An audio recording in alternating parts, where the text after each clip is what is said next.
When you call 911, there may not be somebody there to help. The state of Maine is facing an unprecedented EMS crisis that worsens by the day. Nancy Parrott, the service representative of Petit Manan Ambulance Corps, says that most of the crisis can be attributed to a lack of funding provided for EMS crews by the towns they serve. The reason emergency medical services rely on their towns for a majority of their funding is most insurance providers only cover up to 80% of the cost of an ambulance, leaving a large portion of the bill that often goes unpaid. We did a financial analysis, and if you're doing more than 1,800 calls a year, you lose about $400 to $450 every time you go on a call.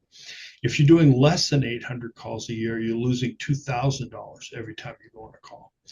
The lack of funding often results in understaffing. Low staffing means that one EMS crew gets multiple calls in their town. They must rely on the help of other crews in surrounding areas.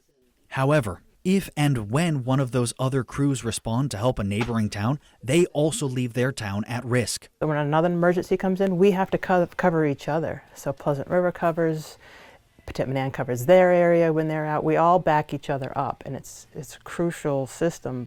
Parrott says that without more funding, ambulance corps like hers could have to close. She says that if any of these stations were to go under, it would mean a town with multiple emergency calls could have to wait hours for a crew to arrive. In some cases, that could mean the difference between life and death.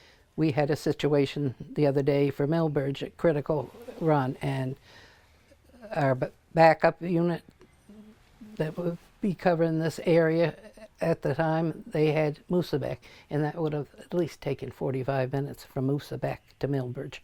Parrott says that there will be a meeting on Thursday afternoon in Columbia Falls in an attempt to educate town officials about the situation and gather support from the public.